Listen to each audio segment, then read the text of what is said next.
We're live. Hello, ladies and gentlemen. This is episode 4 for Schmoedown All Access. I'm your host, Christopher Woodburn, and I got some great panelists here with me today. Returning again is the great one, James Schmo. What's cracking, man? Hey, ain't nothing but a thing. I'm just here. It's a beautiful Sunday, ready to talk some Schmoedown. Awesome. And making his debut, Schmoedown hardcore fan. He was at the live event, witnessed everything unfold. Justin Square, man, it's a pleasure to have you here, bro. Thanks for having me. Glad to talk Schmoedown here in Hollywood, California. Just ready to get into this. Most definitely. So, ladies and gentlemen, we're going to do things a little differently this week. Usually we cover the Tuesday match and then the Friday match, but since the live event was Tuesday and Friday's match, we're going to rock out the John Roca versus Alex Wolf celebrity match. You know, we know and love John Roca in the Schmoedown, but we didn't know much about this Alex Wolf other than he talks a good game. We've seen his skills on the mic in the promo. Guys, Justin, I'll go to you first. What were your thoughts on this match going into it? Going into it, just seeing the posts that Collider was doing on Instagram and everything, just posting the pictures, just teasing us, I was like, another celebrity match, I'll watch just because I'm a fan, but I wasn't really thinking too much into it. I was like, Alex Wolf was this guy, and I looked up his filmography and just, okay, the kid from Jumanji, okay. But going in, didn't have too many high expectations, but that quickly changed. Yeah, I feel the same way as you do. And James, well, how about you? Yeah, I was the same way. Like, I recognized the name Alex Wolf, and at first I was like, is he one of those kids from Stranger Things? I was like, no, that's Finn Wolfhard. That's somebody Mark Riley really likes. But no, I looked him up as well. He was in that show on Nickelodeon, the Naked Brothers band back in the day. And then, yeah, he's actually been in My Big Fat Greek Wedding 2. He was in Patriots Day, Jumanji Welcome to the Jungle, and now obviously he's in that new movie Hereditary. So he's doing pretty well for himself, it seems like. But yeah, I went into it not really expecting much, and I was actually fairly impressed with his knowledge throughout. So yeah, calling me shocked. Yeah, I mean, so going into that first round, it was somewhat close. Roca was up 5-3. The highlight of that first round, I'm sure for most people, was on question 4. Wolf answered Jane Fonda, which I'm sure had a lot of people out there rolling. Justin, what were your thoughts on the first round and Jane Fonda? The face he made when he saw everyone's reaction to Jane Fonda answering that, it tells me that maybe he honestly didn't know what was going on, what was the joke behind that. But he is an actor, so maybe he did. He was just like playing it off as Roca was playing off different answers later as we see in the match. But first round, it was a little competitive, a little bit of a rocky start, but I was into it. Definitely. James, how about you? Yeah, same. I mean, he obviously the Jane Fonda thing has been a huge running gag in the Schmoedown since Roca, that whole controversy went down. And yeah, Justin's absolutely right. Like from one perspective, it's like, yeah, he might not have known about it, but at the same time, he could have just been no-selling us. He could have just been working us. But yeah, he was getting some questions right that I most likely didn't know the answer to, and obviously Roca didn't even know the answers to. So he played fairly well, especially for a first-time matchup. Granted, he's probably not a stranger to being under the lights and like having cameras in his face and things like that, but still, it's got to be intimidating the first time out trying something new like this.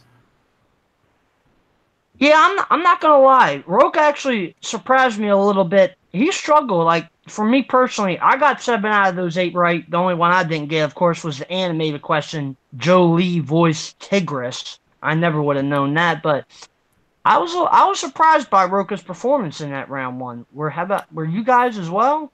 I was surprised. I honestly didn't believe. Like, he ended up with 5 points at the end, right? Yeah. Yeah, I mean, kind of shocking, to be honest.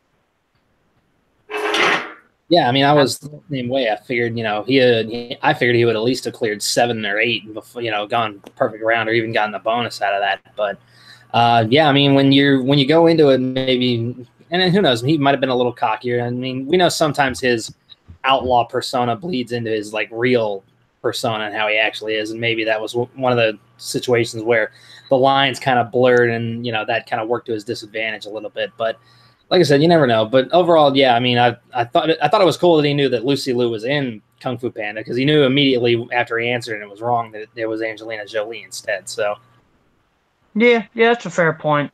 I know I certainly never would have gotten it. So going into round 2, like I said, Roca was up 5-3. He elected to let Alex spin first, who proceeded to even.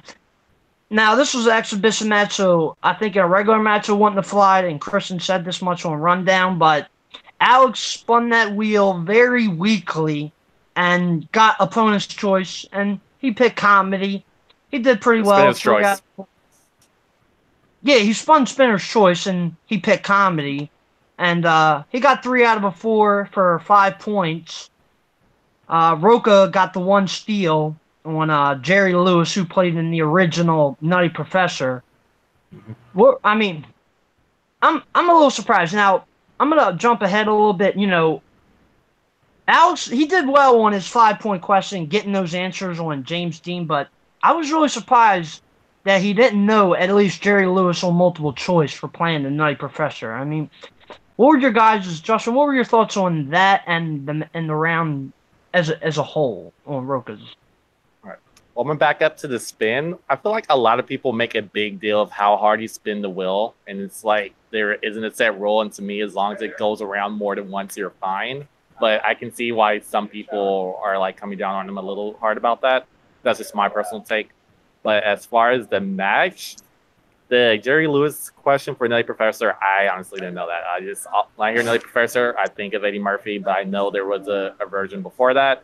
So yeah, he was getting answers. He was really showing how knowledgeable he is. And I was like, okay, I see why this kid wanted the actual match. Okay, I can respect that. I mean, me personally, I love the Nutty Professor with Eddie Murphy, but I knew Jerry Lewis like instantly. Like James,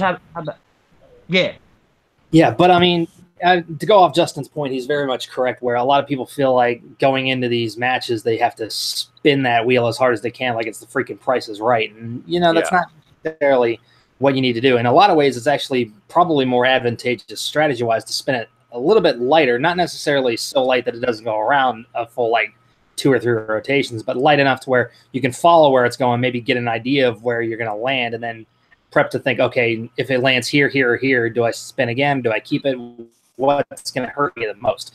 So in a lot of ways, I can see exactly where he's going. Now, granted, it did look a little dainty from this side of the camera and everything, and getting into it, just like we can debate that 6 ways to Sunday, but in the end, he got a category that he did well in. Granted, he could have done a little bit better with that one question with Jerry Lewis, but overall, it shows that he does pay attention. He does know movies, and he does have a love for film and the entire world that we pride ourselves in. So, overall, I wasn't too mad at him about it.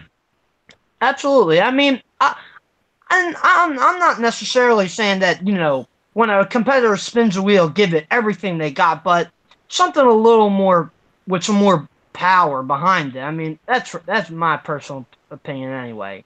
Right. So like I said, he got 3 out of 4 for 5 points, and then Roca spins new releases. Christian was baiting him into keeping it because I think Christian wanted Alex Wolf to kind of win this match, but Roca ends up respinning it and lands on 80s. And that's when it gets revealed that Wolf was born in 97, which is just kind of mind-blowing to me. But Roca, he actually struggled. He went 2 out of 4 for only 3 points. But Alex wasn't able to capitalize on either steal attempt. I mean, what did you guys think of that? I mean, I actually personally kind of struggled in that round 2 on Roca's questions. I just feel like being the outlaw, being a former tag champ, being a former singles champ, like at this point, you think it would be a runaway game, but it was actually really close. And it was just shocking to see that Roca wasn't performing the way most people would expect he would perform. He was struggling this much. I honestly feel like he should have just kept new releases. Yeah. Well, I mean, that's the kind of risk you run with a lot of these categories. Is like, yeah, Roka probably knows a lot of '80s movies, but the '80s obviously is a whole decade. There's a lot of stuff that came out within there, so there's bound to be a few pockets of certain decades or certain genres that you're not quite as strong in. So I can understand, where you're coming from, Justin. Yeah, you'd expect Roka to just trample all over this kid, and maybe, who knows, maybe he did, maybe he would have, but again, you said he was working us with a couple of those questions in the end. So maybe he was working them here, man, trying to make it a little more competitive, make Wolf think like he had more of a shot than he did. We'll never know because, I mean, Roka can sell that stuff like crazy. But at the same, with his antics, though, it's like, would he really risk like playing the game too much to the point where like trying to get in his head instead of like actually fumbling the ball and messing himself up? I agree with you. Like I said, again, it could have been either or. From my perspective, it looked like you're right. He was struggling a little bit, but again, only Roka knows what's going to Roka's head at any given time. So, I can't speak speculating. And I will give a lot of props to Roka on that 2-point pull for Jackie Chan for making an appearance in the Cannonball Run movies, because, I mean, I've never seen the movie, so I never would have guessed it. Yeah, I guessed Jackie Chan in my reaction, but it could have been any number of guys. So, yeah. So after round 2, Roka had the slight lead 9-8, and then Roka picked his numbers 2, 8, and 17. Alex picked 1, 3, and 20.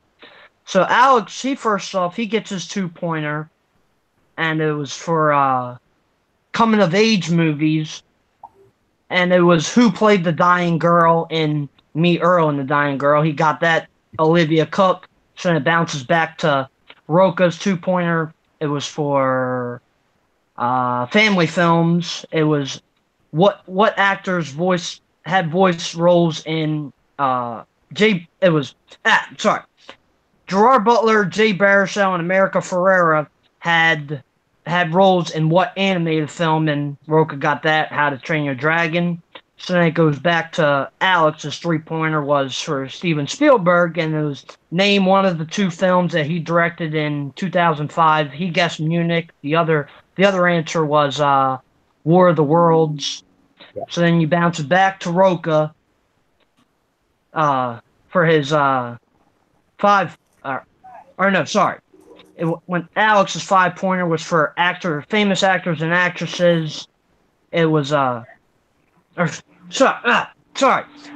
3-point question was category Brad Pitt. It was who directed Troy, which, I mean, I guess Roka was playing with Alex because he had that little wink at the end after he answered it. He guessed Wolfgang Peterson. And then Alex's 5-pointer was for famous actors and actresses. It was name 2 of the 3 films that James Dean starred in. He guessed Giant and Rebel Without a Cause. And he also starred in A Streetcar Named Desire. And then Roka, his 5-pointer, it was come down to this: who directed Mr. and Mrs. Smith? And he, I'm guessing he was toying with him again. He made it, lengthed it out, used the repeat, and in the end, he guessed Doug Liman. Roka with the 1918 victory. I mean, this was a fun and entertaining match to watch. Maybe Roka was playing with Alex in the second round, maybe not. I don't know. But, I mean, it was fun to watch. So, Justin, what were your overall thoughts on everything? I just feel like it was way closer than what it should have been, is what I've been saying earlier on, talking right now about this match. And I just feel like it came really close to being another Cody Miller JT upset. And Alex almost had it. I have to give it up to him. Yeah, he did. Haven, happy that you joined us. What were your thoughts on the whole match? I thought it was a good match. Alex knew his stuff for being a young kid. I was just going with him the whole match. Like, I think Roka just missed some questions, just to keep the game close. But you know, he wasn't gonna miss his 5-pointer. He wasn't gonna lose the match.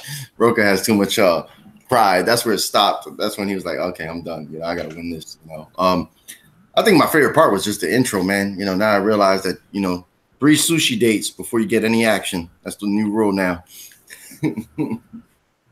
Yeah, Alex, he was great on the mic. I ain't gonna lie.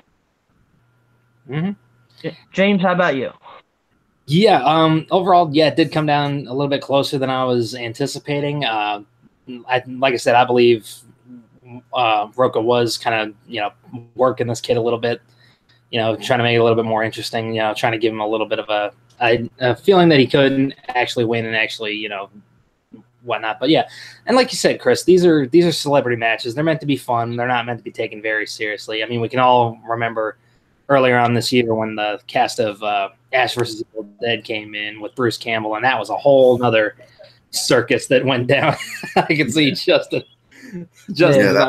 brought that up. But like I said, they're fun, they're entertaining. And that was a hard match to get through. Oh, yeah.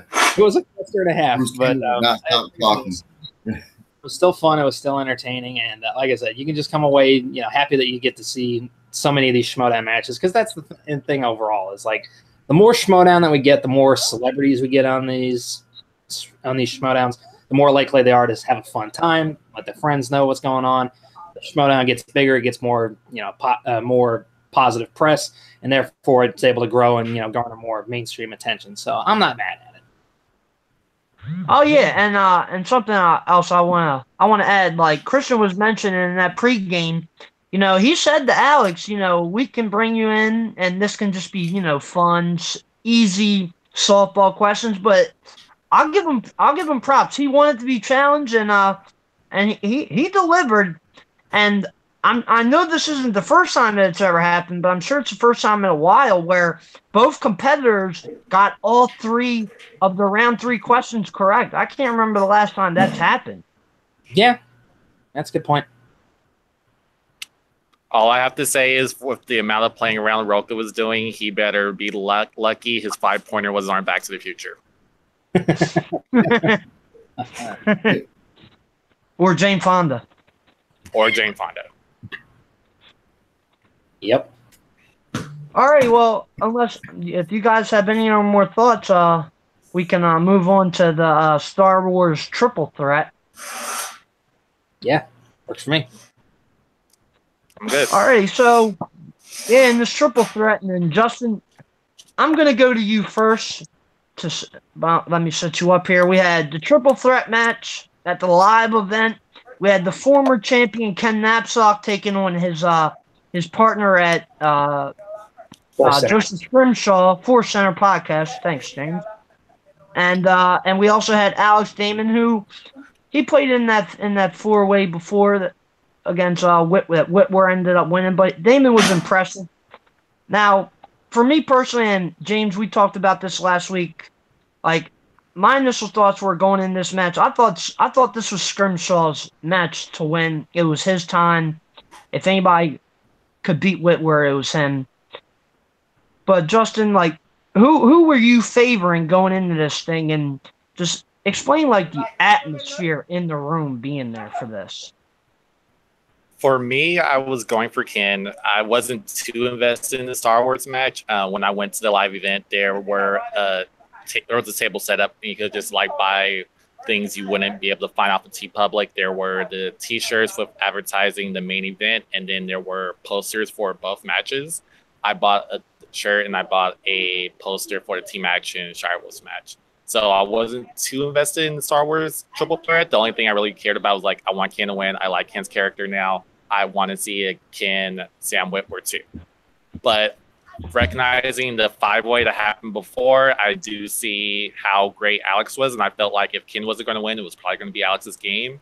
As far as the atmosphere in the room, it was pretty excited, especially because it was right before the events building up, because for the live events, the show started at 7.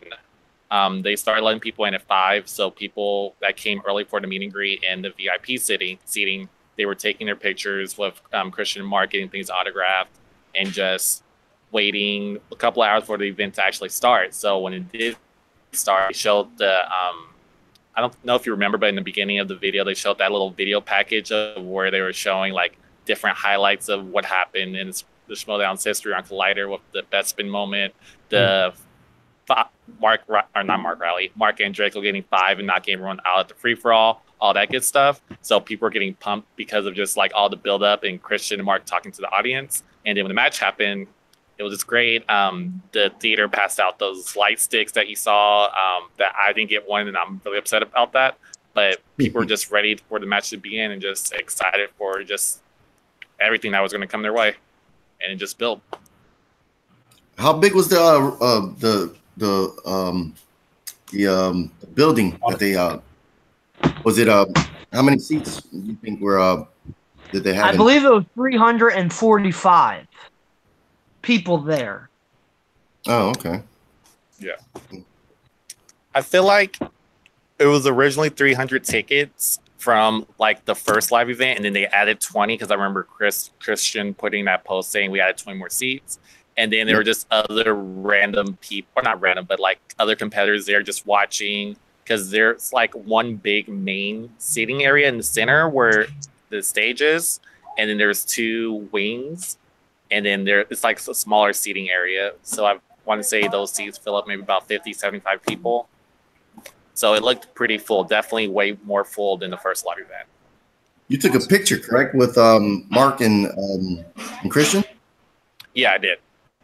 Okay, because I don't know if you noticed it, but if you watch the team match, they show you in the beginning of it. That was pretty cool, man.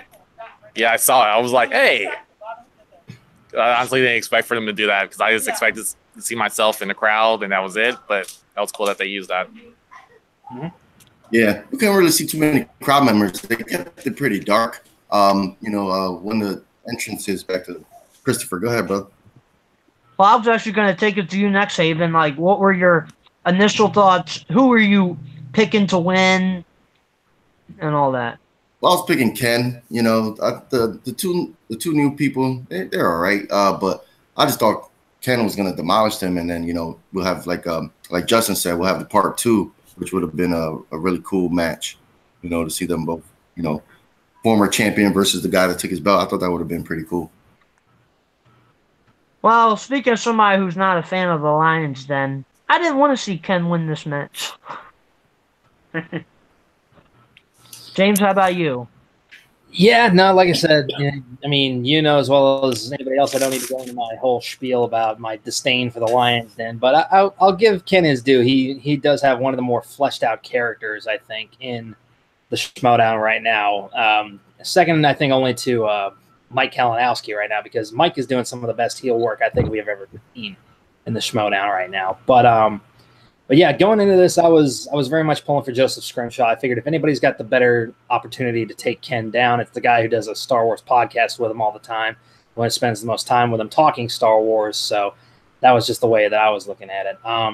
But yeah, I mean, honestly, I wouldn't have been upset if any of these guys won, because I felt like they all are very ingrained in Star Wars and they know their lore, they know all of that. So, but one thing I do know is I've been following Christian on Twitter for a while, and him and Cody Rhodes, who have been going back and forth. Apparently, Cody's trying to get on a Jedi Council one day, and I was like, if we could see him in just like an exhibition Star Wars match, I think that'd be awesome, because I know Cody's a huge fan of Star Wars too. But yeah, going into this, I was really rooting for Scrimshaw. I felt like he had a good opportunity, and then but yeah, I mean, we'll talk more as the match goes on about how all 3 men performed. So yeah, and I want to point out, I mean, Damon's promo was it was fine, but Ken brought it in his promo, talking trash about Skolisku. That was pretty funny, and Scrimshaw said something that actually played a really big part. It wasn't about, he said, it's not about who knows the most about Star Wars, it's who has the first brain fart, which unfortunately for him, it was him. So yeah, so in round 1, Ken and Alex, they go perfect, 11 for 11. Joseph, he got the first 3, missed his 4th question. It was the answer was finish, but then he finished strong, getting the last 6 questions correct. He had 9. I mean, we know that these guys are huge Star Wars fans.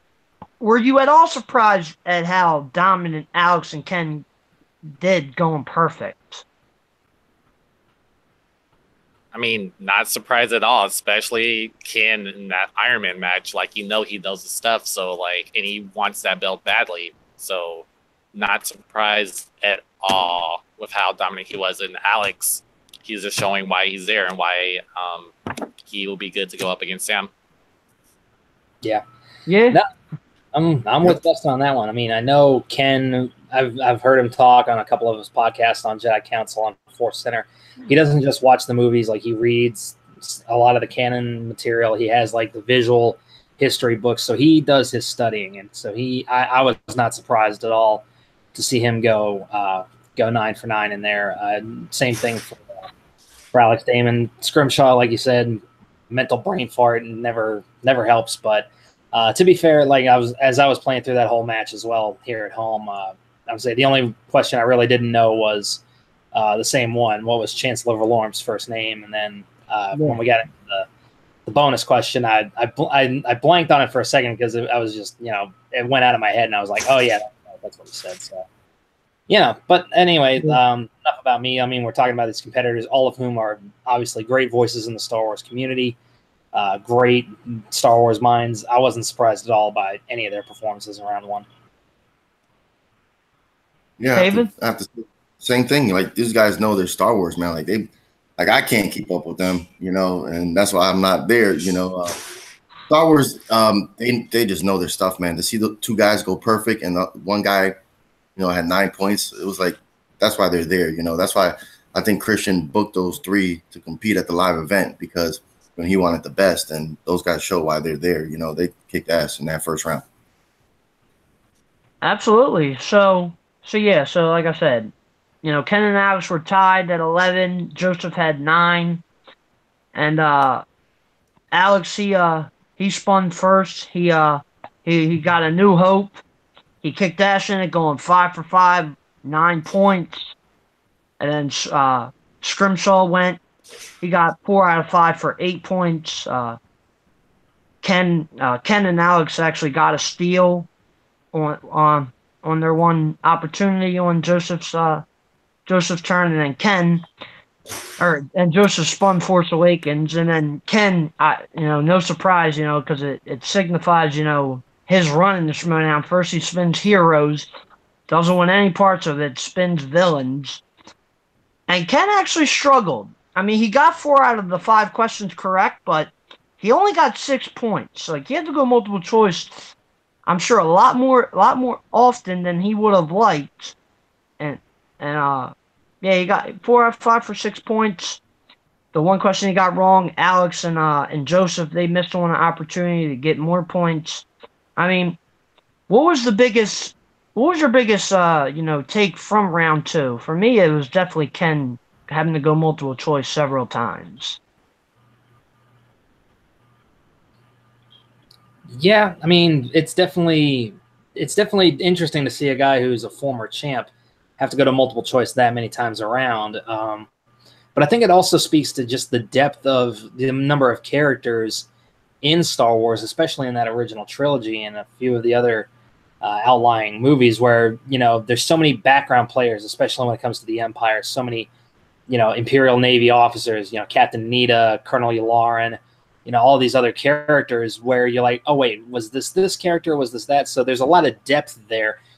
And it speaks to the amount of lore that there is in Star Wars, which is why it's frustrating that Lucasfilm wants to keep going back to the same tired stories rather than exploring a little bit more. But, that's just my take on it. But yeah, overall, I think seeing him do that was definitely a little shocking. But then, I mean, again, you see just the kind of deep cut questions that now they're having to ask in Star Wars to make even a little bit challenging for these guys who know so much. So, yeah, that's true. Fun fact about the first spin for this round, because when I watched it back, I feel like they took it out for whatever reason.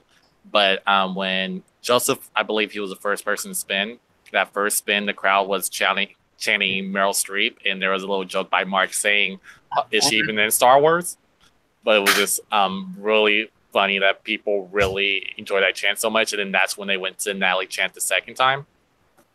But I feel like with Ken, just because the category he had of villains, it does encompass all of Star Wars, not focusing on one movie like how the other competitors had to focus on, and just can cue in on Force Awakens or whatever movie they ended up getting. His mind has to go all over through Star Wars, and that can be a little bit more challenging. Yep. Yeah. They Yeah, love that's what chanting that Meryl Streep, huh? Yeah. It's become like a troll thing. It's like almost to the point where it's become a lot like the trend in the WWE of fans bringing beach balls to the thing and just tossing those around when they think something's boring, or it's just the thing they do to try to keep themselves entertained rather than actually be engaged in what's going on. But yeah, like I said, it's fun to try to throw people off their game, I guess, to chant that every time. So who knows? We'll see if something else takes over. Haven, where'd you go, buddy? I'm right here. He's gonna wrangle some animals. Yeah, I'm And, here. And just to clarify, Alex actually went first on his. He spun first in the second round. Then Joseph went, and then Ken. Yeah, villains is a tough category, man, because you got like 9 movies so far, and especially 10 was Solo, right? Yeah, 10 was Solo. Yeah. The Clone I Wars did see Solo on the wheel. Yeah. Oh, okay. Yeah. With all these movies, man, I mean, there's not just one villain in each movie like a standard movie. You go to a standard action movie, you got the main bad guy and maybe a couple henchmen, but these movies, man, they're packed with hundreds of villains, that you don't even think of them as villains, just like background characters sometimes. They might say one word or they might walk by and they're like, oh, well, this guy's this person. But it does take a lot to know all those characters, man, especially the names. They don't have easy names like Tom, like these names are, they got to think of all these funky ass alien names. So sometimes it gets challenging to remember who's who in the movies. Yeah. Or even a name as hard as the guy who played Tasu Leech in Force Awakens, a question that Scrimshaw got wrong. I mean, I never would have guessed that. Yeah. Me either. Definitely not. Yep, me neither. So yeah, after round 2, Alex has a decent lead. He's at 21 points. Ken's at 18. Scrimshaw's at 17. And Alex, he picks his numbers 2, 5, and 3. Ken goes with 8, 10, and 13. Scrimshaw picks 1, 4, and 18. And his 2-point question was from Force Awakens. The answer, it was Cloud City, and so it bounces it back to Ken. It was the name of some character in The Last Jedi, the Admiral. It was Loudon Candy, if I'm pronouncing that right. Kennedy. Kennedy. Thank you, James. And then back to Joseph for his 3-pointer. It was vehicles and technology. It was how long was it going to take the Star Wars, the Death Star to get to, shit, why am I blanking on the planet? What was the name of the planet? What was it? How long was it going to take the Death Star to be in position to fire on Yavin 4? Yavin 4, yeah. Yeah, and he got that 30 minutes. So then you bounce it back to Ken. It was for the Heroes, which he bypassed in round 2, but it came back to bite him in the ass in round 3. He missed it. The answer was Nick's Dread. If I'm pronouncing that right, I'm sorry if I'm not. So then it comes down to Ken to stay in the match. He's got to hit his 5-pointer. The category was the Skywalkers, and Ken got tricked, as I'm sure many other people did. I know I did. It was, what was Luke Skywalker's first line to Leia in A New Hope? He thought what I thought was, I'm Luke Skywalker, I'm here to rescue you, but turns out it was no. The actual answer was, oh, the uniform. So Ken was eliminated at that point. Then you take it back to Alex for his 2-pointer. The category was Clone Wars. He got the answer Emperor Palpatine. So then you take it to Scrimshaw. Who said it? Who said the line, greed can be a powerful ally? He got that, Qui-Gon Jinn. So then you take it back to Alex. He needs to hit his 5-pointer. His 3-pointers are irrelevant at this point. It was named the filming location for where they filmed the opening scene on Hoth. He guessed Finland. The answer was Norway. So then here we are, down to the wire. His 5-pointer. Category Empire Strikes Back. What was the attack pattern that the snow spears were flying in the film? He took him a little bit to answer, but he got it. Delta, 5-pointer, wins the game. Justin, what were your thoughts? Did it seem like he was nervous with that 5-pointer? Did it feel like he was confident in his answer? I mean, what was it just like being there for Alex getting the victory? For me, I feel like Alex is a little bit hard for me to read, but it just seemed like he was just in it, just doing the best he could, just answer the questions, just taking it one question at a time. As far as the whole match as a whole, like in my head, I was like, Ken's winning, Ken's going to win. He lost. And it was just really heartbreaking just because I was rooting for him to win so badly. But then, hey, that's the way the cookie crumbles sometimes. And Joseph, he did catch up, so I'll say that for him. But again, like I said earlier, it was honestly between Ken and Alex for me, and that's basically what happened the whole match. And Alex pulled out the victory. Yeah. I mean, I got to disagree with you that it was the entire match, it was Ken and Alex, because Joseph, he bypassed Ken. I mean, Ken basically kind of, in a way, got TKO'd by Alex. Well, I mean, in my head of, like, who's going to end up winning, not, like, the actual, like, play. Yeah. All right. I can understand that. James, how about you? Yeah, like we already mentioned, I think one of the biggest takeaways from this is Ken getting knocked out first, the former champ. It's just like, he's the guy you expect to, be in the fight between, the other two guys coming in, but him getting eliminated first, leaving the fresh guys in there, it's just like, wow, that's interesting. They must have either come up with some deep cuts or he must have gotten in his own head to where he just couldn't get out of it. And then, like you said, with that last question, at first I couldn't remember whether he said huh or what before looking at it and said, oh, the uniform. So that I would have gotten tripped up on that just a little bit. But even so, just to know a guy who is as strong in Star Wars as Ken is, he can trip up that time. It shows you anything can happen when it comes to these trivia games. You get far enough in your head, or you get too cocky, or you get this, or you get that. It's going to trip you up one way or the other. And, as they say, pride cometh before the fall. So I feel like that's what happened with that. But yeah, kudos to Alex. I feel like he did a great job. He's a great representative of Star Wars in that space. So I can't wait to see what he does against Sam Witwer. Yeah, absolutely. Haven? The Star Wars matches hit or miss for me. It was, like I said, all three competitors were good. Yeah, surprising, because I thought Ken was going to take it since he played more matches than the other two guys before, and he's a former champion. So to see him, just stumble on a question, I mean, it happens, trying to, I know those ain't the only movies he's watched, so, to remember a certain line at a certain time, to remember every line in the movie, that's super dedication. So, he tripped up. I think if he would have had something a little easier, he probably would have won the match. But it is what it is. He missed that question, and to see Alex win the match, his question. See, when it comes to Star Wars, I can't even tell if his question was harder than Ken's or not. But he got it right, man, and it was fun. It was just the atmosphere made it all worthwhile for me. Just the live crowd, that was more exciting than the actual match for me. Because Star Wars was just a lot of the questions I don't know, a lot of the names I don't know. But yeah, the fan, just a live event, the atmosphere was something worthwhile watching.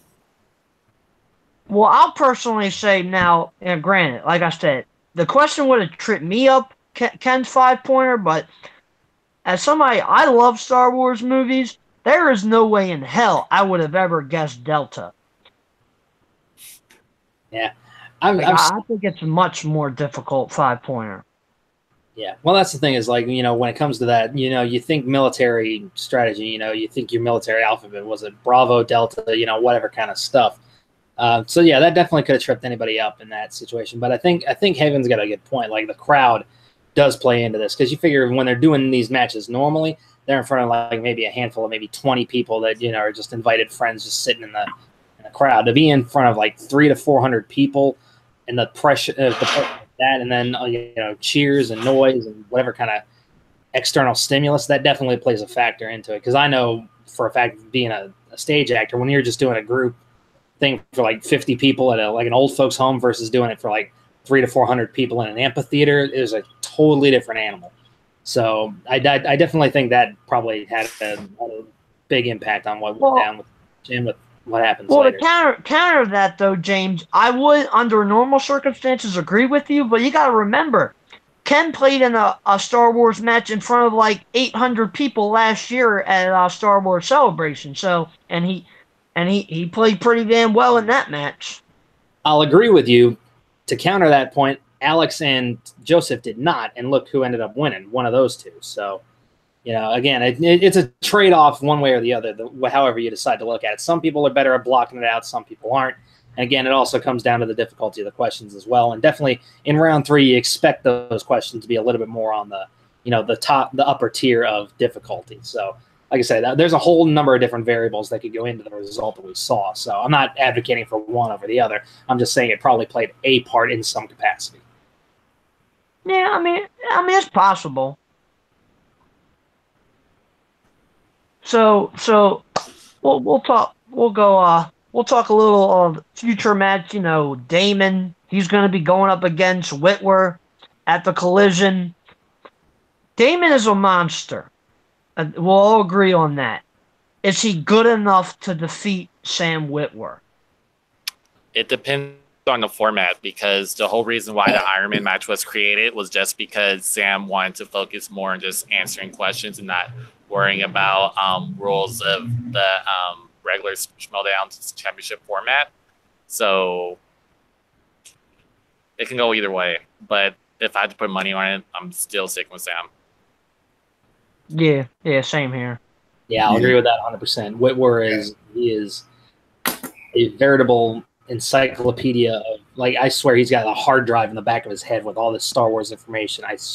He's got to be a cyborg of some kind when it comes to that. But I think helps out that he's on the shows, Yeah, it depends. I agree with Justin. It depends on if they go with the Iron Man format, they stick with traditional, or they do something completely different. But I think regardless, Alex is going to make a good show of it. But at the end, I give the edge to Whitwer. Yeah, I don't believe that they've. No, go ahead, Haven. Oh, I was just gonna say, yeah. I think Sam just doesn't want to have to get up, spin the wheel, and all that other crap. I think he just wants to answer questions because he knows so much about. He's an encyclopedia for Star Wars. I think Sam just wants to cut all the, all the other stuff out and just answer questions. So it just depends on the format, like Justin said. Yeah, I don't but believe would they really do? Oh, sorry. Go ahead. I was just gonna say I don't believe that Christian or anybody has announced if that title match will be another Iron Man. I don't believe that's been announced just yet. I would say with the fact that they're doing that for Patriots v Above the Line 3, I doubt they'd go that round. Depends on how far out it is, or maybe they could come up with a whole new format in general. So you never know. That was what I was pretty much going to say. Like, because of that already announced main event Iron Man match, would they be willing to do too? And I want to say probably not, but you never know. Okay, well, I think that about covers it for this match. So, if you guys are ready, I'm ready to move on to the main event. Oh, real quick though, just the way they do promos for both of these matches at the live events is pretty amazing. It's really different from just how you normally see them. It's just more theater. I feel like it's part of it. And just like Ken's in general for this match was really fun to watch. Yeah. Oh, yeah. They were great. Yeah, I'll completely agree with you on that one, Justin. It's almost like getting almost like a bit of a soliloquy, like almost Shakespearean in a way, prior to these competitors actually getting started in a lot of ways. But yeah, I agree with you. I like the way that they do it for these live events, rather than just like, granted, the way that they intercut it with the videos and everything is fine, but it's like for a live event, I like that they focus on one group and then the other. You know, giving them each their own time to cut their own promo first. So yeah, I completely agree on that. Yeah, absolutely. I mean, they were fire. I mean, especially Ken. I mean, I loved his shots at Chris Gillespie. So yeah, so now like I said, the main event was the Shire Wolves, my personal favorite team, taking on Action, who I'm actually a fan of, but against Shire Wolves, I'm not picking them to win. And I'm Fife Club for life. Justin, I mean, both of these teams. I mean, Emma came out for Rachel and Clark, spoke for them, which I mean, I was fine with that. But then Action come out talking that shit, saying that they're afraid of Action. That's why Emma came out. I mean, what was it like, being there just for the promos? So, I was just like, I'm pro Team Action forever. I don't care what anyone says. Team Action, they're my team. Although on my fantasy team, I also have Above the Line, and yeah, I have to balance the two. But in general, my favorite is Team Action. And just their promo wasn't what I was expecting, for them to be like talking down about Clark and Rachel, but in the way that they did it was really clever, and just it got the crowd more energetic and more hyped to see the match. And like, if you see on my Facebook, like, I enjoyed that promo so much, I just posted it like as soon as the match was over, like later that night or the next day. But it was just, everybody was ready. Did you get a bar soap? I was just about to ask that. Funny story. I was trying to catch a bar of soap, and I hit it, and it led it to the person in front of me, and that person was actually Great Drake, and she just gave it to me, which was really cool. Oh, sweet. Wow. Awesome. Yeah. Great Drake was in the building. That's awesome. Yeah. Oh man. All right, Haven. What were your initial thoughts? Who were you rooting for, and what did you think of the promos? And Action. I'm sick of Emma. She came out and started talking. I was booing. Thank you. Yeah, I was booing the whole time she was talking. I like getting Draco's wig. I don't know what he was supposed to be. What Fight Club member he was portraying? That thing was like 4 times the size of his head. So and it threw me off at first, because when I seen Clark Wolf come out, my first thought was, I thought she was playing Johnny Depp from Fear and Loathing in Las Vegas. I didn't get the thing until after. I was like, oh, they're talking about. I was like, oh, it's Fight Club themed, so it threw me off. But yeah, man, I was excited to see Team Action take down Shire Wolves. I mean, they had one match before this, so I don't know how they could be people's favorite teams already. I mean, yeah, they're both strong ladies. I mean, they're probably really great, in real life. But I'm, as characters, I like Team Action. I was ready for them to win and show why they're a great team, So, and they cut a great heel promo. I thought maybe I don't know what Andrew Guy was doing. I thought maybe he was doing the Loki with the cane. He came out with the cane, so that was like, oh, like when Loki came out for Comic-Con, I thought maybe he was doing something similar to that. So I was like, oh, I dug it. Yeah. As far as Team Action actually playing against them, I understand it for a live event, just because Shire Wolves are popular. So you want to get as many people at that live event as you can, and it sold out this time. The last live event, it didn't sell out. So on that level, I understand it. But as far as the standings go, they shouldn't have had to play them. Yeah. Fair. Yeah, I mean, I can understand. I mean, Action has had a significant more amount of matches than the Shire Wolves. But yeah, I mean, James, how about you? I mean, you're Team Shire Wolves, right? Of course I'm Team Shire Wolves. Are you kidding me? I'm still waiting on my T-shirt and my coffee mug. But aside from that, but no, like I'll give it to Team Action. They are, I mean, aside from the Patriots, they're probably the best heel team that we have in the Schmoedown right now, because they have that smarmy attitude that just makes you want to punch them in the face anytime they open their mouths. So, and again, that's the mark of a good heel, who can make you, regardless of the fact you know it's a work, they know that they can get under your skin. They're like, I know this is scripted, and I know that they're just playing characters right now, but God, do I want to hit them.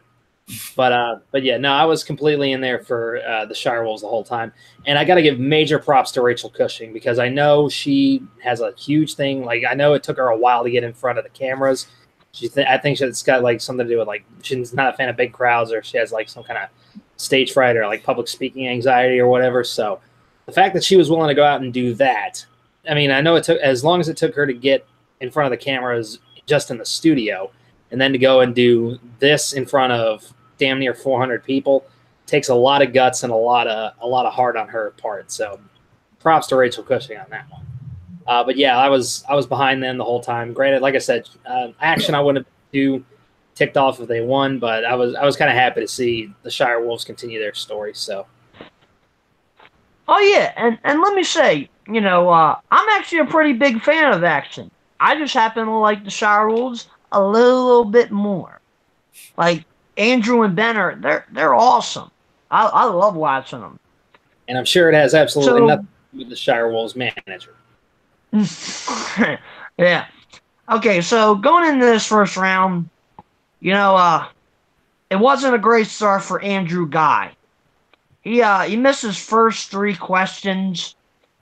I mean, I could not believe that he missed. Macaulay Culkin played the nephew in Uncle Buck. Like, that hurt. Like, if you're as big and committed to Schmoedown, and he's always saying, "Where's the belts?" You gotta know questions like that. And then missing Kirstie Alley on Who Played the Mother and Look Who's Talking. Like, those were big misses that you can't afford to have against a great team like the Shire Wolves. Andrew ended up only getting 3 out of the 8. Ben really had to carry him in this match. I mean, he's had to carry him a few other times. Ben got 7 out of 8. Clark got 7 out of 8, and Rachel started off strong, getting her first 4, but then she struggled in the back 4, only getting 1 out of them. And the Shire Wolves were up 12-10. I mean, Clark and Ben were really impressive. Clark came so close to getting that perfect round. I mean, Ben did too, but missing. She missed falling down on question 7. I mean, Clark came out swinging. I mean, what was your guys' thoughts on that first round?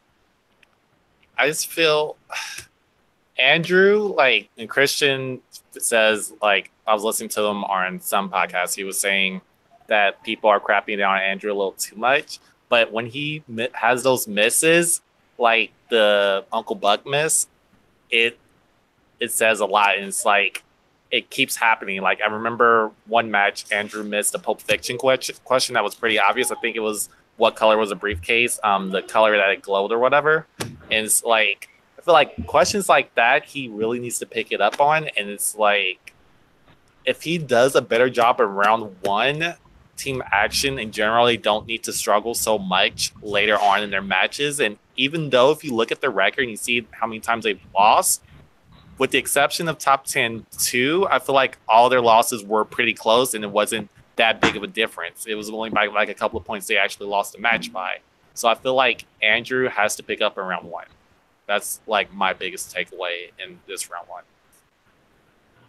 Yeah, I'll jump in if you don't mind. I want to say a happy related birthday. Ben Bateman just turned 30, I believe last week, if I'm not mistaken. So, they're called Team Action, and he's, he probably hasn't watched those 80s movies, I was surprised he missed those 2 questions. I thought they're fairly easy. But, for Team Action, he probably just watches action movies and, but yeah, he does got to step it up on some of those 80s questions, man. Those 80s. If you want to be the champ, you can't miss. Those are base level questions. I mean, I'll give them a pass for Gettysburg because even I didn't know that. But those first 2 were softballs. Yeah, no, I'll agree with you on that one, Chris. And here's the thing: is like for now, he's going around proclaiming, like, oh, I'm the guy who beat Dan Murrell. I'm the guy who beat Dan Murrell. Well, Dan Murrell can answer those questions in his sleep, jackass. So pick it up a little bit. And obviously, I'm being a little out of pocket because I watch a lot of roasts. I rip into people a lot. It's what I do. I'm here for comedy. But no, and overall, like, again, he does need to step it up a little bit more in those round ones because, like we were saying before, the round 3 questions get progressively harder, like we saw in those Star Wars matches. The round 1 questions are meant to be kind of like the ease-in questions a little bit, at least especially for newer competitors when they have like debuts and things like that. So to miss those kind of questions at the very outset in a match where if you win, you get a title shot against the team champs, you bring your A game, you study your ass off. But off of that, like you said, Ben and Clark, they really stepped up. Rachel stumbled here and there as well, but overall, I feel like all 4 competitors really brought it in front of that live crowd, both in terms of personality as well as knowledge. Yeah, I was very surprised that Rachel missed Ivan Reitman directing the Ghostbusters sequel. That surprised me. I figured she would have gotten that, but nobody's perfect. But yeah, so after round 1, the Shire Wolves, they were up 12-10, and the Shire Wolves went first. They spun Kevin Smith, which was a Patreon slice on the wheel. They didn't want no parts of it, which I don't blame them. I wouldn't have either. And then they got Clark Wolf's master category horror, although they came close to getting opponent's choice. And not my surprise, they did pretty strong, 5 out of 6 for 8 points. Action they missed a steal opportunity, which was pretty big in a match like that. And then Action, they spun Kurt Russell, and they didn't want that. And then got movie release dates, which we've seen in the past. Bateman is strong in movie release dates. I don't know if he could beat Scott Mance, but he could give Scott a run for his money. And they went 5 out of 6. They got 10 points. They have to go multiple choice. The Shire Wolves, they actually did. They were able to capitalize on a steal, 2-point steal. It was the clueless question.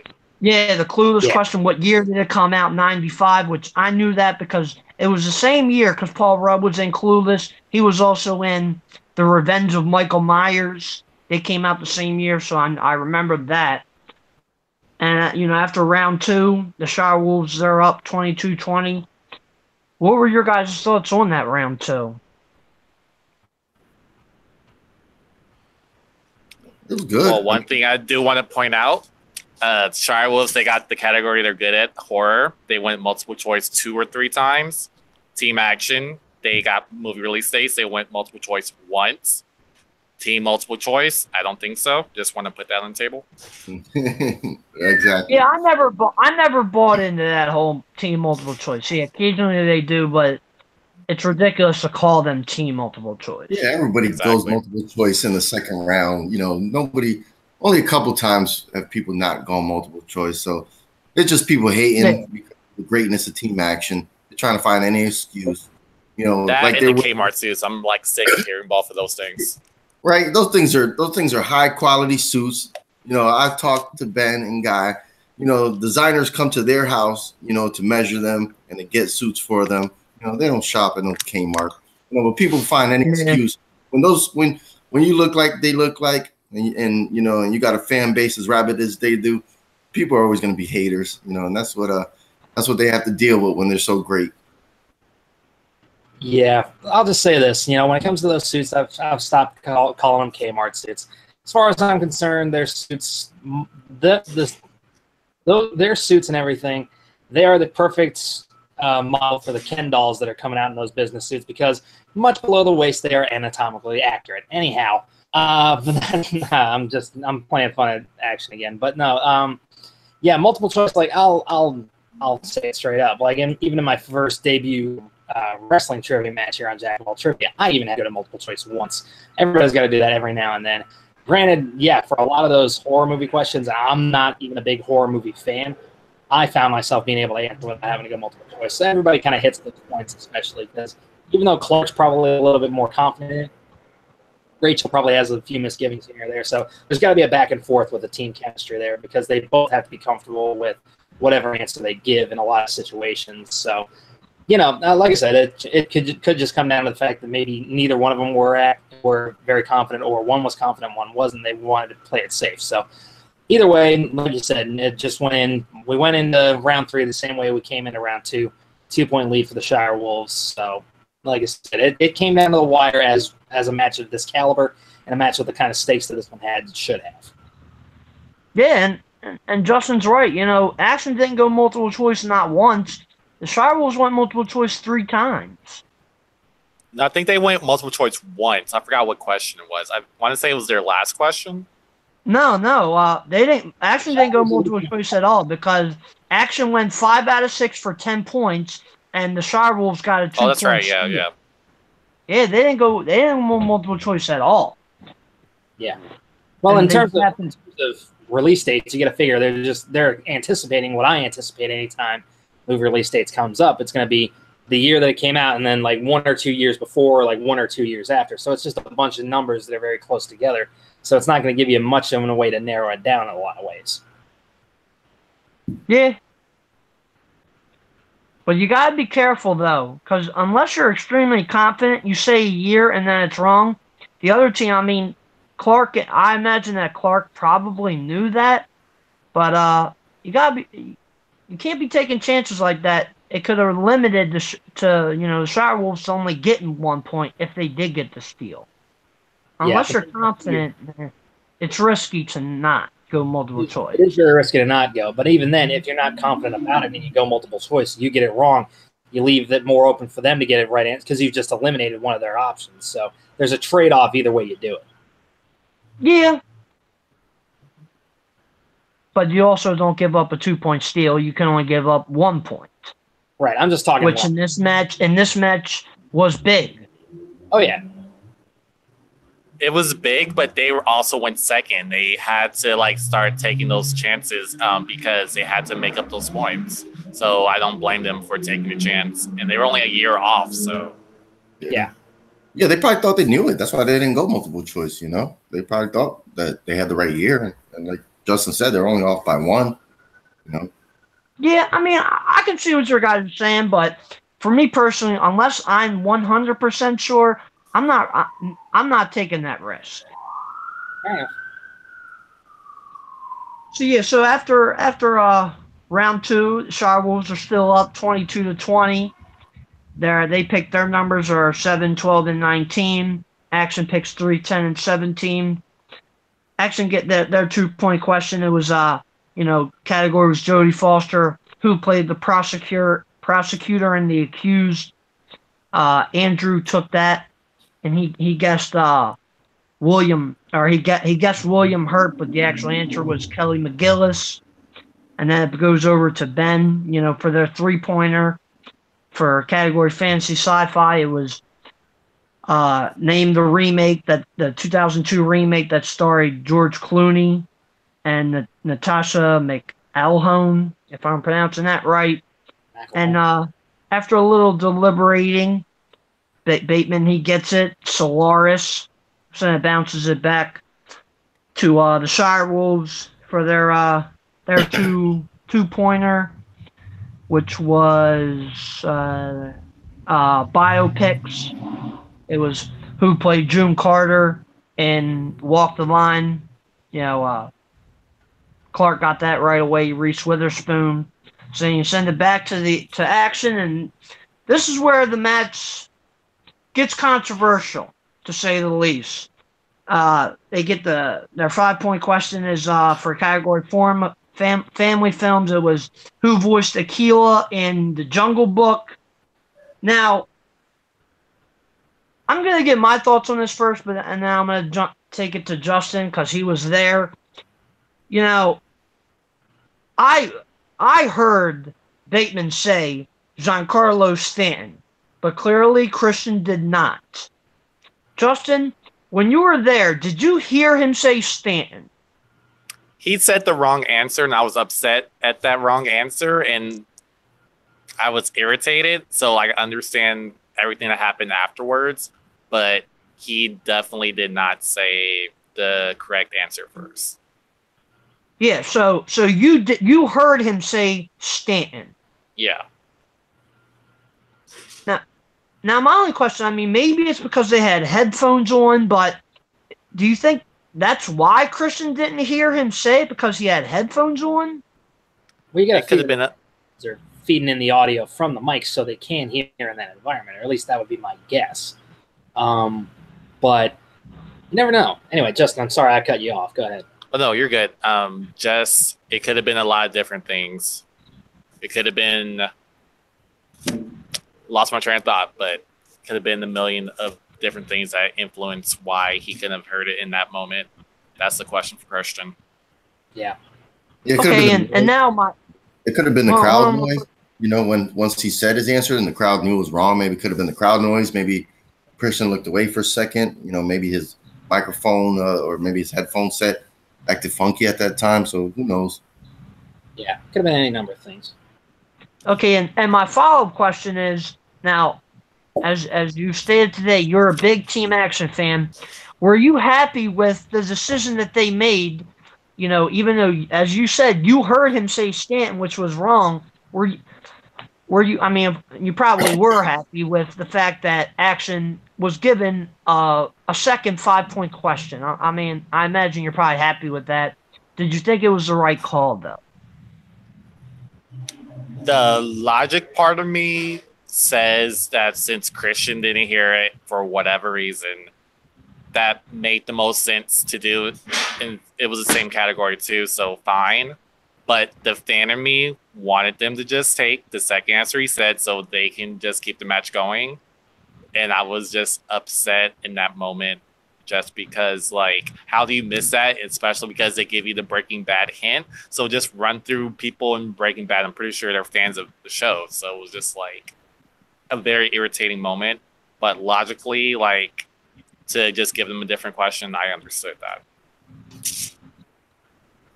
Yeah, I think that Christian made the right call, because if he didn't hear it, and it's a live event, so it's not like he could go to a replay, you know, and hear what he said. So if he didn't hear him, you know, if he honestly didn't hear him, he had to just give him another question, because, you know, if he would have went back and reviewed and he did get it right, then it would have been like, oh shit, you know. So he had to just scrap that question and just give him a new one. Because Shire Wolves would have challenged it on the opposite end of things, and it would have caused the same kind of controversy one way or the other. Yeah. So, but yeah, you're right. In the live event, there's no way to go back for an instant replay, at least not easily or anything like that. So I feel like they made the right call. Now, as far as like when it came down to, you know, him getting the answer and everything, everybody who will say it out there. I mean, we saw it not just with Sam Levine, but we saw it with Alex Wolf on the undercard match on Friday as well. Started to say something in his 5-point question, corrected himself, and then kept going, rather than just giving a flat out answer, Christian acknowledging whatever that answer was, and then trying to change it afterwards.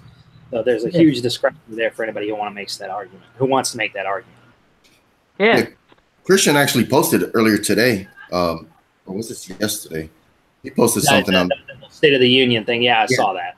Yeah, he posted, you know, So, like he even said that he wanted. Go ahead, Avery.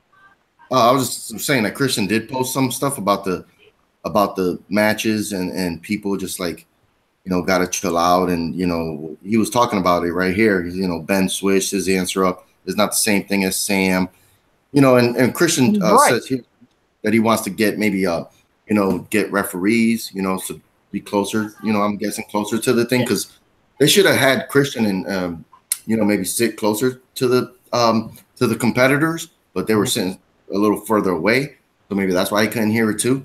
But yeah, so, you know, Christian knows that, you know, it's human error. So he said he wants to, that'd be interesting to have like a ref there in between the competitors, maybe, to listen, and then they could go back to Christian and be like, okay, this is what happened. So, you know, he's trying to correct the error.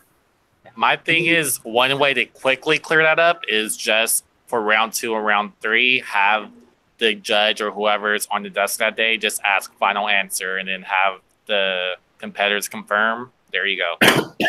can't really argue with that. Something else you could do, again, like Hayden was saying, maybe put the commentary team in the center and then put the two teams on the side. That way they're in the center of everything. That way they can hear it. But either way, like you said, that doing the final answer thing would probably be a better option as well. Because they did, what was it, Who Wants to Be a Millionaire? Like every time, after the 5 questions, you would always ask, final answer, is that it? And then go for something like that. So that's maybe something they can incorporate later.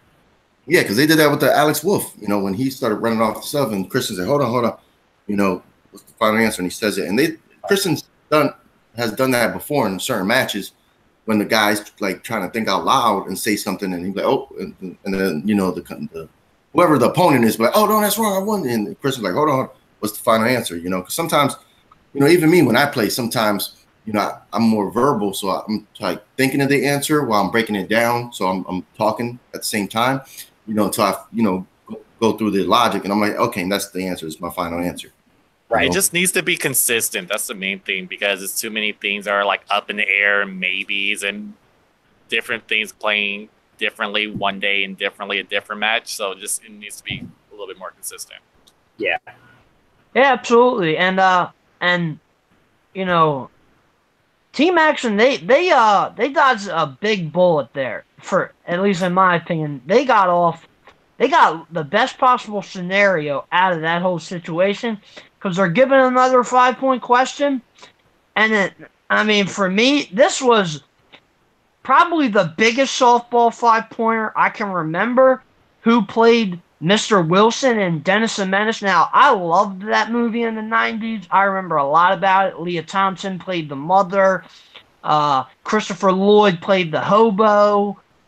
Walter Matthau, I couldn't believe that they did not know that. Or at least Bateman didn't know this. Apparently, Christian was saying on the Schmoedown Rundown that Guy actually knew the answer. Yeah. But I guess Bateman didn't trust him enough. And he says Tony Scott, and you can see Guy's disappointment right when he says Tony Scott. He's like, no, that's wrong. And the Shire Wolves get out of there with a victory.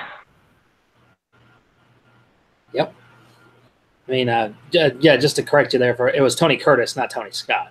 Oh, Tony Curtis. Sorry, thank you. Tony Scott's a director.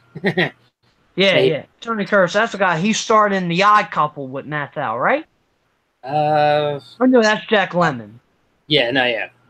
Anyway, totally different topic, but yeah, like you said, they got another question out of there. They tried to eke everything out, and then 1, 2, 3, the Shire Wolves come out with the victory, and a lot of people are happy. Some of the Action Army are upset, but that's going to happen one way or the other. In any competition, there's a winner and there's a loser, and at any given day that position can switch. So, like I said, both teams played a great match.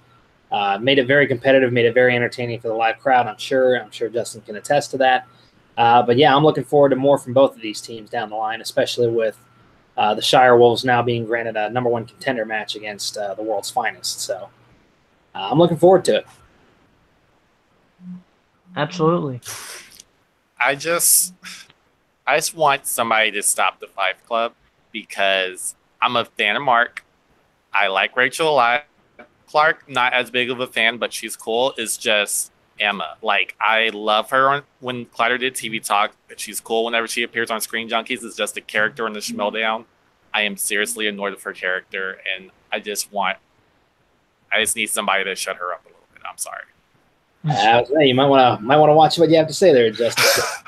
I'm just being honest. I'm sorry. If you love Emma, not for me. I know Chris as the host crushing hard on Emma, so he might in a second. I don't know. It's all good.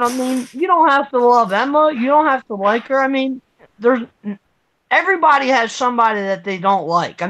Even somebody who's beloved, like Mark Riley. There's somebody out there who don't like him. Yeah, that's just the reality. Everybody isn't gonna like everybody. Yeah, I'm a big fan of Emma Fife, but it's all good if Justin isn't. It just makes the Five Club victory more sweet. All right, fellas. No clinching, no hitting below the belt. Go. I'm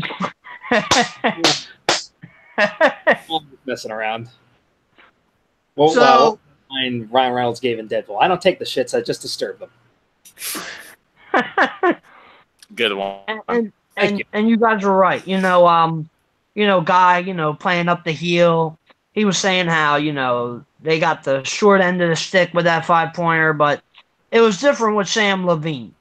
He corrected himself before Christian had the chance to even say anything. So I mean, they got the best possible scenario out of that, but they couldn't take advantage of it, and the Shire Wolves were victorious.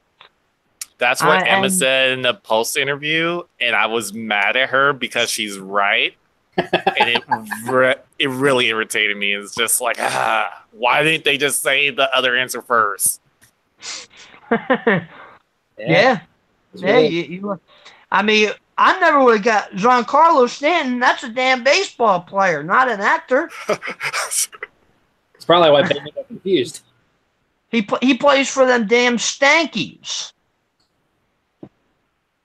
So I want to wait for Haven to get back because I mean, we can talk a little bit about this. The number one contenders match. Shire Wolves, like you said, James are going to be taking on World's Finest. I don't know if that's going to be a Collider Collision match or what, but yeah, I'm as always, I'm going to be pulling for them. World's Finest. They're going to be tough to defeat, though. I mean, they've had a couple impressive matches.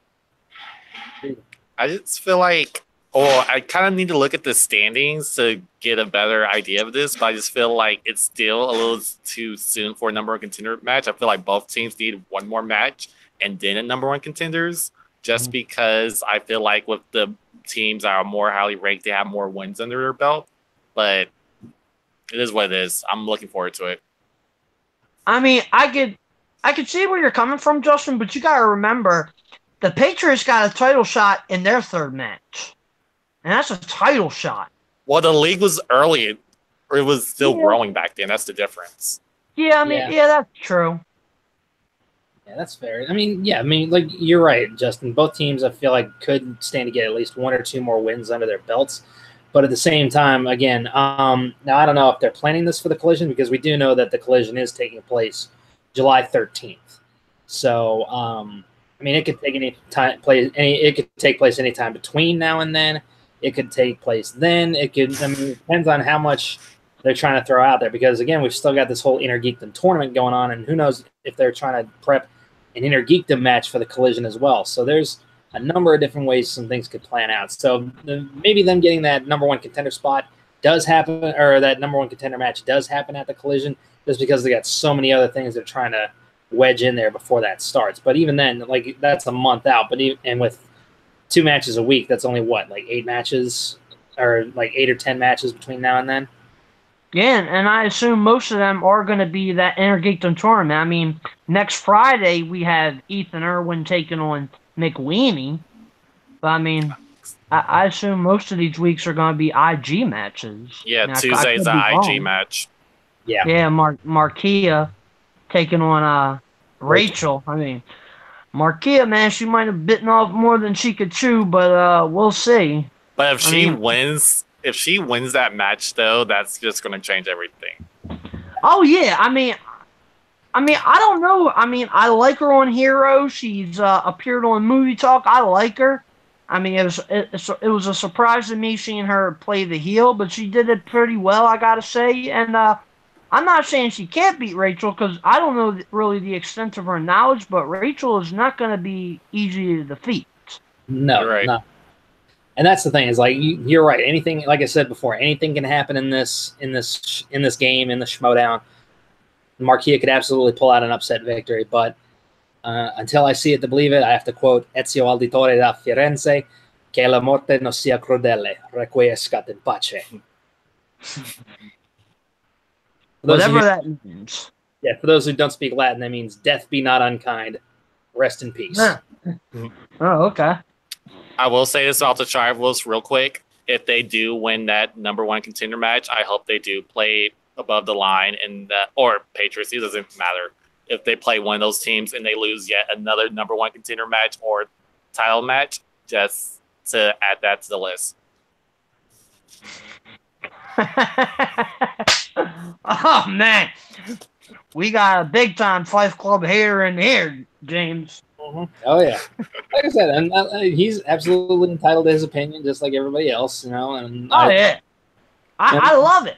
Oh yeah, and this is the fun thing. It's like we can all agree to disagree, and say just because you love them doesn't mean I have to, and vice versa, and everything. A lot of those Star Wars fans who didn't like The Last Jedi should take a hint from us.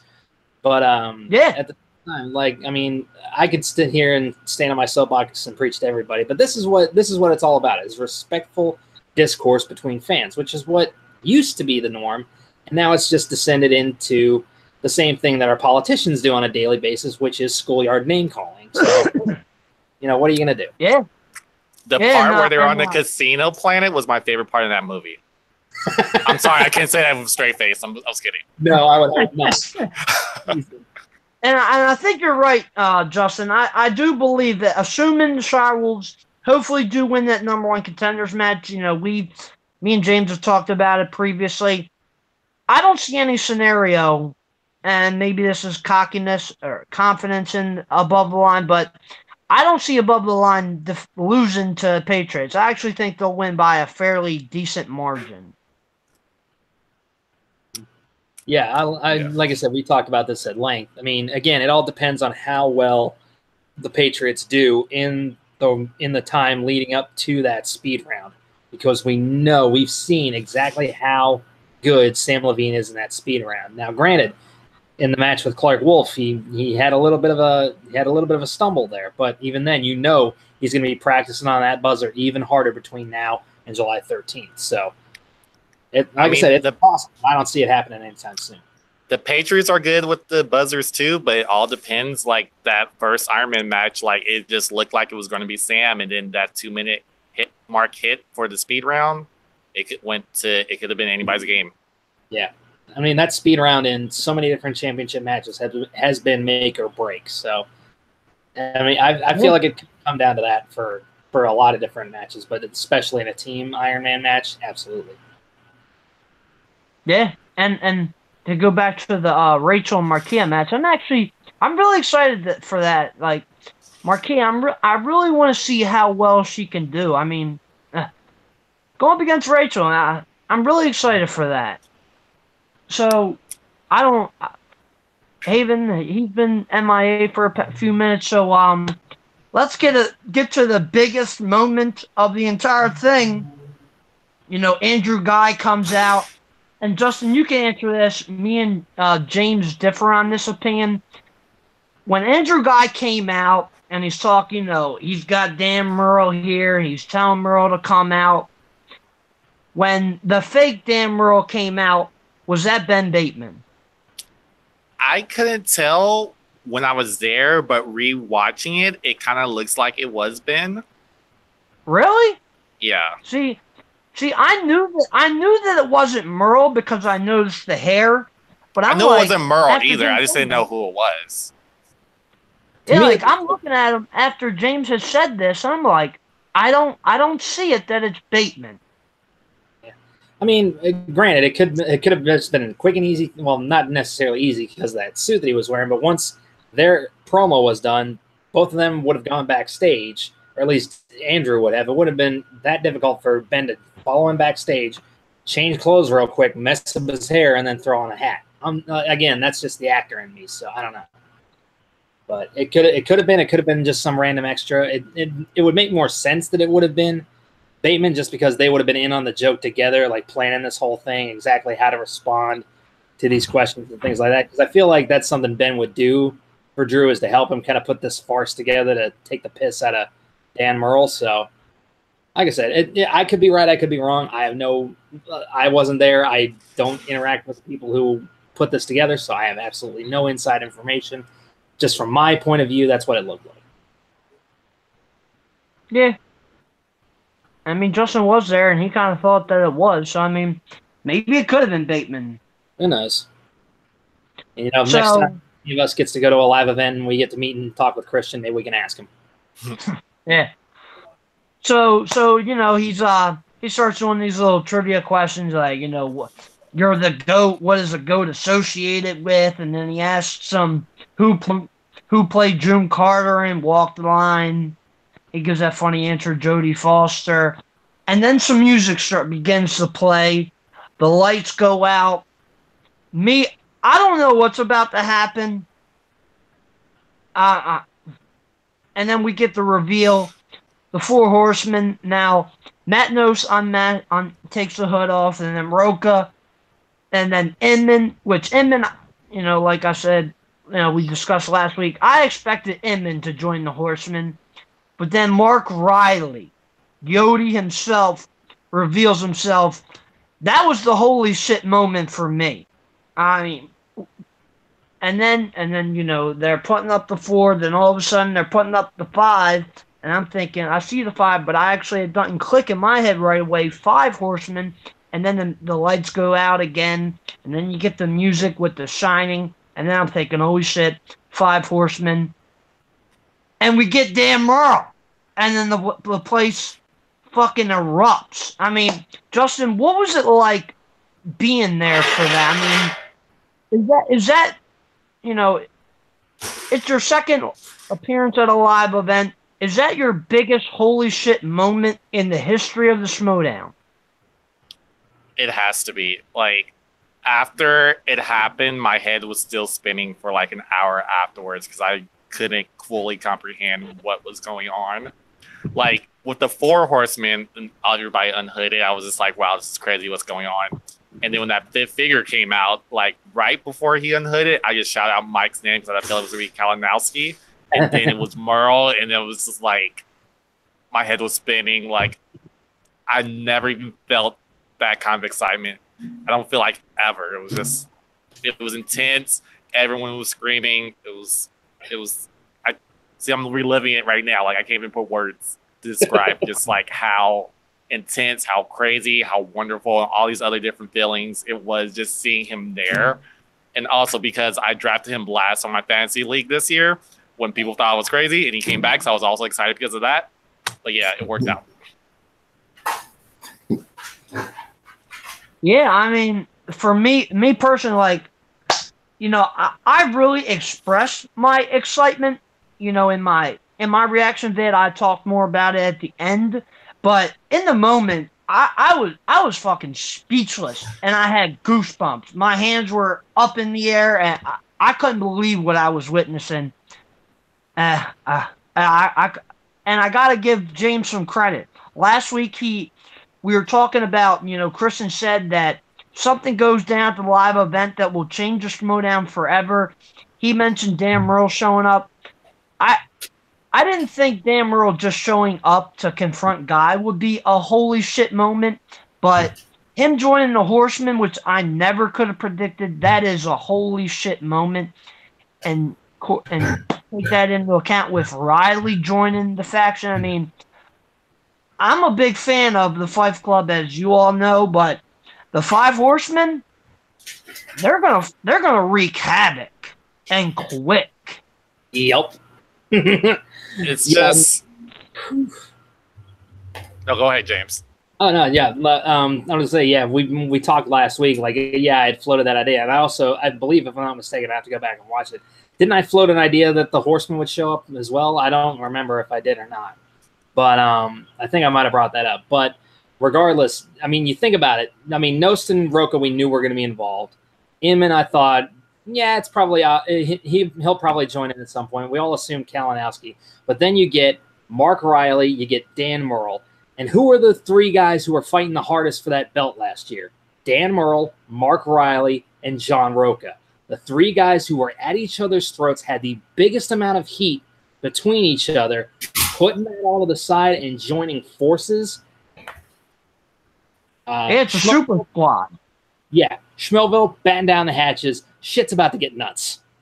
It was crazy to see Mark Riley join because he said he was taking a break, and so So did Merle. Well, but with the Merle, yeah, I figure he'll come back eventually, especially with Guy. So everybody needs to thank Guy on Facebook, and Twitter. Thank Guy for bringing Dan Merle back, because if it wasn't for Guy, Dan Merle wouldn't be there. But I don't know about all that. not to cut you off, Haven, but Christian actually revealed on the rundown that Merle was originally going to come back for the free-for-all, and then he couldn't, and that was what gave him that idea for the whole Andrew Guy, thing, storyline. Yeah, I don't know if Mark's going to be actually playing matches, since I think he might just be like the manager, maybe just talk stuff. I don't know if he even needs to play matches. I know Dan is going to face, Andrew Guy now, so that's going to be a big time match. So that match is in the books. But Mark, especially what happened with when he left Clark Wood, he kind of left her hanging. Was like, oh, I'm retiring for a little bit, and then she's now with the Five Club, and with him joining the the Five Horsemen now. So we just got to see what storylines develop. Yeah, and as far as I personally think Riley is going to play, and I believe that he's going to team up with Merle. Could be interesting. Well, Dan Merle's only going to play at the next Spectacular? So that's the only match. At the Collision. Yeah, he's playing at the Collision, then he's playing at the next live event in September. And now, how much he'll do in between then, we don't know. Yeah. I just have to say, if Merle came back at the free-for-all like I thought he would, it would have been amazing. But because he didn't, it created this insane... You can't even put into words how great of a moment. And it also created the free-for-all moment with Guy coming out. Because as much as, I love Team Action, I love Dan Merle a lot. He's probably my favorite competitor. So I was, a little conflicted and disappointed when Guy came out. But I still have to give it up to him because that was still a great moment. So we have 2 great moments now. Yeah. And honestly, like I said, this may be a hot take. Take it how you want to take it. But to me, this moment with the Horsemen, Schmoedown moment of the year, that's my number 1 pick right now until something else changes. But, yeah, and honestly, there's a debate going around. What do you call them now? The 5 Horsemen? I'm just going to call them the Horsemen. But even then, they called the group the 4 Horsemen in WCW. But when you had 5 members, technically you had Rick Flair, you had Tully Blanchard, J.J. Dillon, Barry Windham, and then you had Arn Anderson, the Enforcer. So whatever they decide to call this faction, I'm down with it. I'm just calling them the Horsemen. But regardless, they're about to come in and wreck shop, and I can't wait to see it. Maybe the New Horsemen? Yeah, just call them that. That works too. And James, I'll one-up you. I'm not just going Schmoedown moment of the year. I'm going Schmoedown moment of its existence. Of all time, yeah, I could see that because I don't think. Granted, we just started doing these live events this year, but this is probably the biggest moment in the Schmoedown. Probably, I'll say since the XX moment with Andreka, but yeah, this is probably the biggest moment, bar none, in the Schmoedown. Yeah. How about you guys? Is this your biggest moment in Schmoedown history? I would think so, just because that XX5XX moment kind of bugged me a little bit, but this is probably the biggest moment to me. Easily. You too, Haven? Yeah, he gave the thumbs up. I think there's some animal noise going on over there. Maybe he's got to keep the mic off for a minute. Oh, okay. Well, okay, so we already talked a little bit about Marquis and Rachel. And then on Friday we got Ethan Irwin, who so far has, wrecked shop, taking on Drew McWeeny, who we all know, he's one half of the team champs. He's a great player. He sometimes stumbles on his own, like last year against JTE in the tournament. But, Drew is a great player, but I'm going Ethan Irwin in this. I believe that Ethan Irwin will be the singles champion by the end of the year.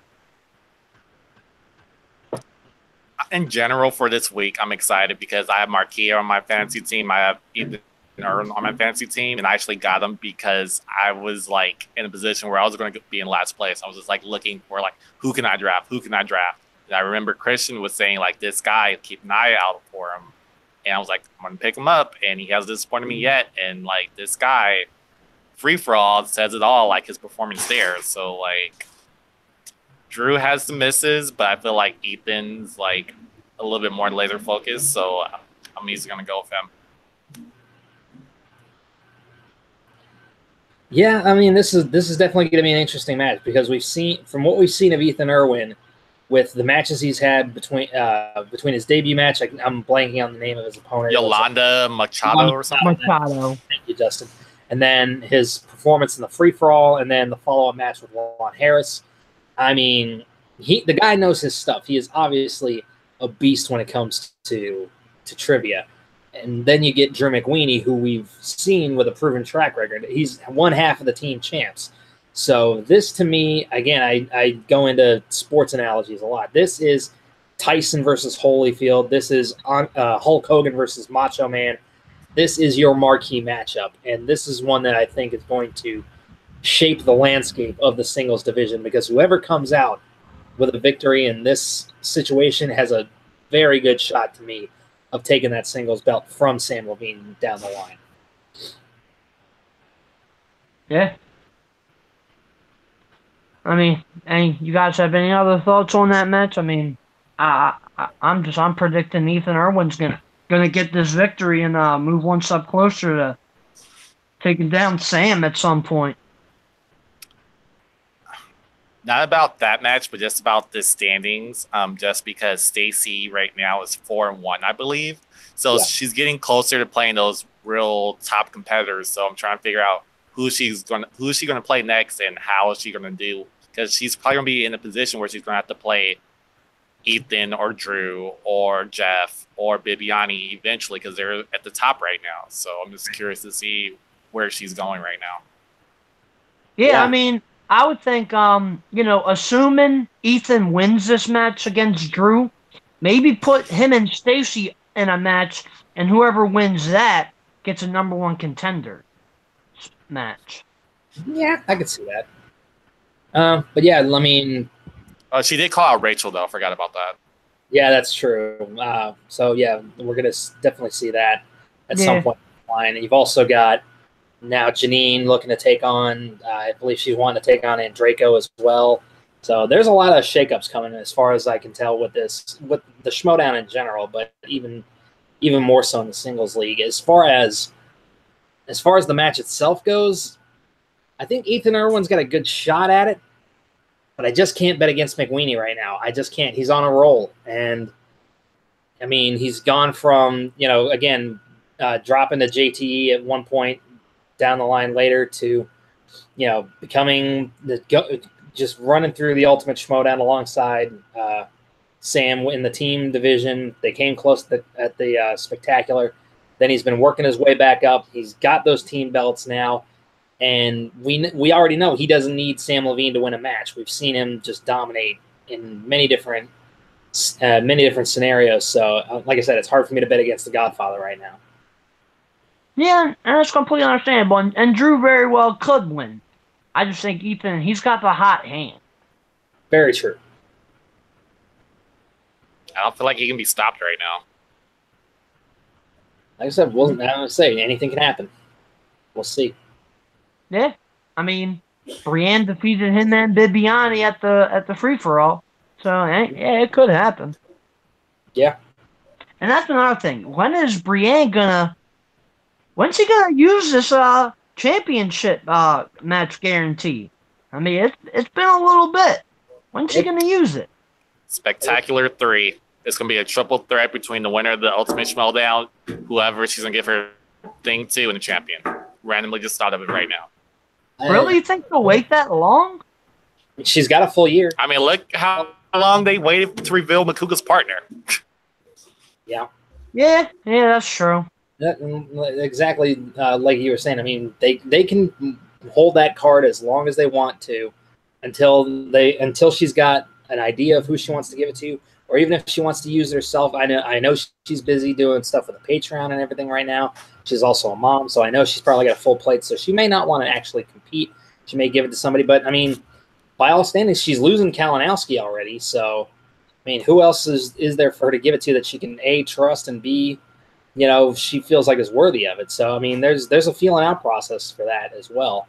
But I do agree with Justin. I think it'll be a lot later than sooner, just because, again, she's gotten until the free-for-all of next year to really use it. So there's time to build a story. There's time to find the right person to build the right rivalry to really hone in on the matchup that they want to make. And I wouldn't put it past doing a triple threat at the Spectacular this year. But again, it all boils down to, when do they feel like it's the right time, or when does she feel like it's the right time? So Yeah, and honestly, I don't see her giving it to somebody else. I believe that she will cash it in for her. I don't think she'll give it to anybody else. And honestly, I don't think she should. agreed. I mean, she earned it. She's got a right to it. So then we've also got another storyline we got to follow. Is we got a number one contenders matchup between Jeff Snyder and Bibiani as well. So yeah, look forward to down the line as well. Looking forward to that. Oh yeah. Yeah. Because this win may be what the Lions Den needs to get back on top. Yeah. I don't know. Bibiani needs to get his head out of the. Bibiani just needs to learn how to close in the third round. That's his biggest problem. It's like, Bibiani, put that cookie down. Cookie's up for closing. I had to pull a Boss Baby joke there. Sorry. Yeah. So unless you guys have any more thoughts, I think that about wraps everything up. I think that about covers it.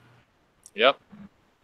Yeah, but this has been episode 4 of Schmoedown All Access. I hope everybody out there, you enjoyed it. I'm going to take it to you, Justin. Where can everybody find you?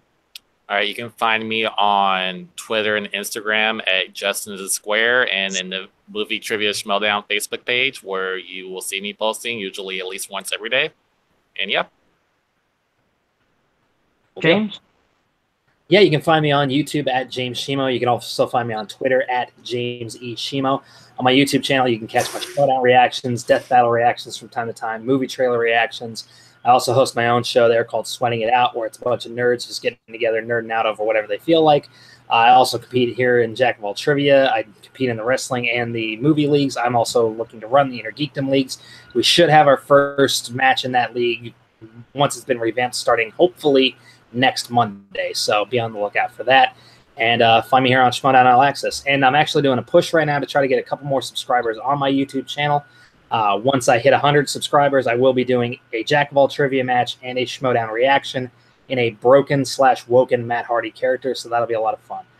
Oh, and Justin, before anything else, I put this in my reaction video. I'll put it to you now since I know you live in Southern California. If you got a spare couch, I'm willing to front the fee for the tickets if you're willing to let me sleep there for overnight on the September 8th. I actually don't. I'm sorry. Damn. Oh, well. Worth a shot. No worries. I don't blame you. And I'll speak for Haven since he's off camera. You can find him on Facebook, Haven Pendergast, Jack of All Trivia. That's who they do the show through the stream here. I want to thank him for that. You can find me on YouTube at Christopher Woodburn, Twitter Chris Woodburn 83, Facebook Christopher Michael Woodburn, and if you do Schmoedown reactions, trailer reactions, come join the MTS Fan Reaction League on Facebook.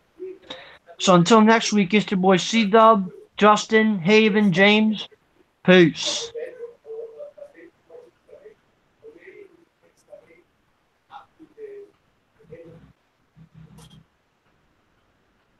I hope Haven is there and cut the stream.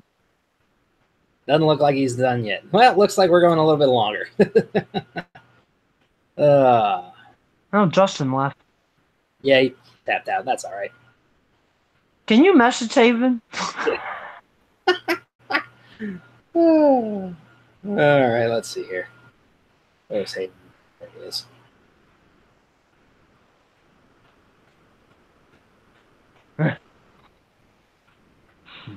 If you're still out there watching, ladies and gentlemen, hello!